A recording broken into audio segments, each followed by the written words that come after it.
Okay, so take two. This is a tutorial on how to knit. We're going to start with the basics, casting on the body of the garment, and later on the bind off. Um, Kind of the only really tricky thing about the cast on is when you're learning it, you only ever do it once per project, and it gets a little kind of easy to forget. So the very first thing I like to do is start with a slip knot. You can do one of two ways. I like to just grab it, create a loop, make a figure eight, grab one end, and tug. This is something knitters and crocheters will get very adept at and probably will do it often and without really even thinking about it. So create an X, grab one end that overlaps, give it a nice tug. One will give more than the other, and you will have a nice loop that will be tightened around the needle, like this. So a few terms. This is called the long tail cast on. You have your tail, this thing, that looks like a tail, and the yarn that comes out of the ball of yarn. That is your working yarn. The long tail cast on is a nice versatile cast on. It has nice stretch. There are other types of cast ons. This one is my general go-to one. Um, the only kind of complicated thing is making sure you have enough stitches cast on, so you have to leave a long enough tail. So again, when you are learning this, it's probably good to do this a couple times, probably like 20 ways to cast on 20 stitches when you're first learning it.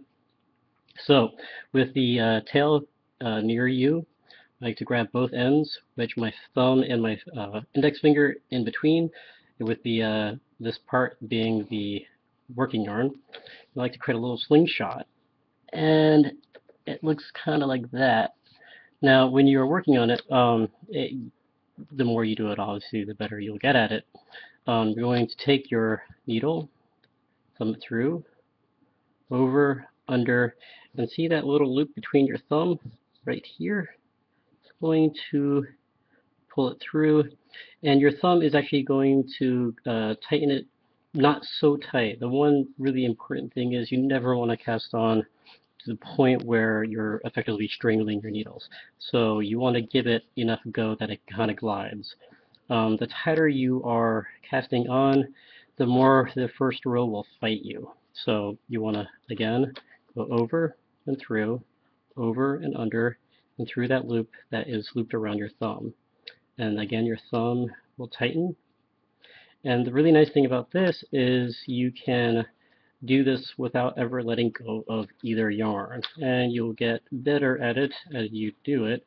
Again, the more you work on your garment, the further this will come from your memory. So you might have to do this and look at a video a couple times before you really get it. Um, and I'm going to cast on about 20 stitches, and you can get pretty comfortable with it, which is very nice. And again, I'm trying to make this as constant as possible.